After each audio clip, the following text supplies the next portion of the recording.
right, well, Charlie is on assignment this morning. We mentioned that earlier, but before he left, he sat down with baseball's Iron Man, Cal Ripken Jr., and the two talked about Ripken's World Series and the special attention that he's paying to international players from Japan. Take a look.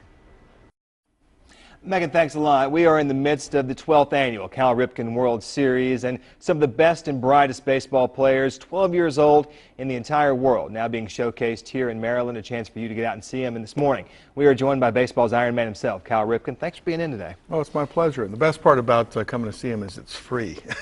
Yeah, exactly. This is free. Absolutely free. But go ahead. You want to showcase these players. You want to see some of the best talent out there, and these guys are 12 years old, but they're playing at a level above.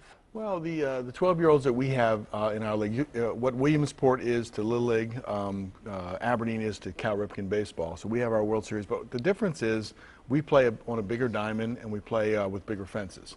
So we have leads and we have steals, and the kids do a really, really good job. These are the elite 12-year-olds in the country, so it's a very entertaining team to watch. And it's not only in the U.S., it's regional as well. You've got some of the best international play as well, with some teams coming in, Canada as well as Japan, just to name a few. Yeah, we invited to make this a world event, a global event. We haven't seeded the whole world with Cal Ripken baseball. I guess we have to give ourselves a little time. But we do have representatives from Mexico and Japan, Korea, Australia, and Canada.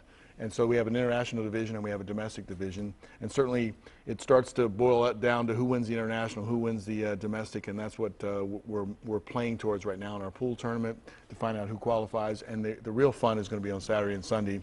We have the semifinals on Saturday down in Aberdeen, and we have the finals that's going to be on the MLB network on Sunday. So we're trying to give them the full experience by packing our little house down there. We always have a really great crowd, but you know, we're trying to drum up a little bit more support. And with international baseball, you have always been an ambassador to the game. You traveled abroad to China as well as Guatemala.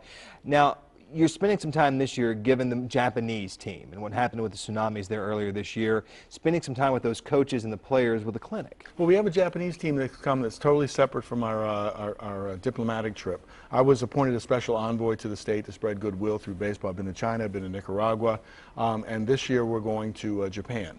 And we already have goodwill and good relations with Japan, but they're crazy about their baseball, and because of what's happened with the disaster, the tsunami and the earthquake, we're going to go over there and try to brighten their spirits a little bit, maybe use baseball to heal. And in this process, we've had kids come over here. So I'm in my camp clothes today because I'll be working with 17 kids at our camp today. And then in November, I'll go over there. They'll invite me into their area. And I have been to Japan 3 times on big league trips.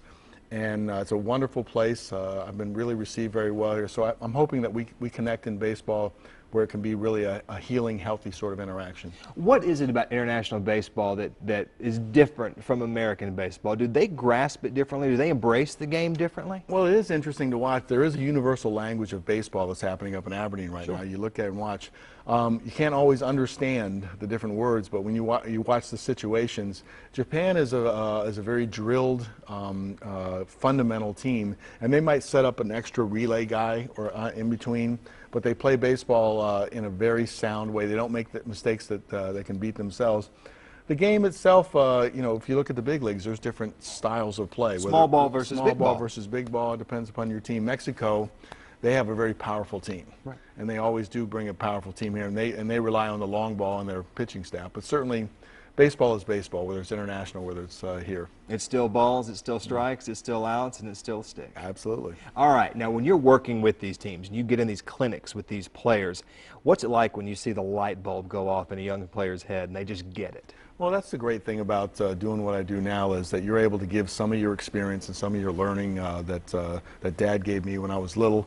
And then it's interesting, whether you're working with the youngest of kids and you give them a batting technique and then they have success, the eyes open up real wide, and then you got them. And then you've earned a little trust. And believe me, you have to earn it. You just can't come in and say, well, look at me, I played in the big leagues for 21 years, I'm a member of the Hall of Fame, you should listen to what I have to say. You still have to figure out how to help them, and when you do, then you gain your credibility as an instructor. And it's a wonderful feeling when the light bulb does go off. Now, you did mention earlier that this weekend is free, Saturday and Sunday play. Fill the stands and come out and see some of the best baseball in all of Maryland. Again, what can we expect as we make our way out there? Well, I mean, a wonderful family environment. I was out there last night till 11 o'clock, and kids are running all over the place. We got inflatable slides and those things for if you start to lose attention in the game a little bit, and the kids can run around. Very safe environment, but a really good baseball environment. It's just we have a mini version of Camden Yards that makes the kids feel really good. We have a warehouse there that's in the form of the hotel. It's just a great setting, and it's a good place for families to come and watch a baseball game. All right, he is baseball's Iron Man. Thank you for the time. My pleasure. You're watching Good Morning Maryland. We're back in just a bit.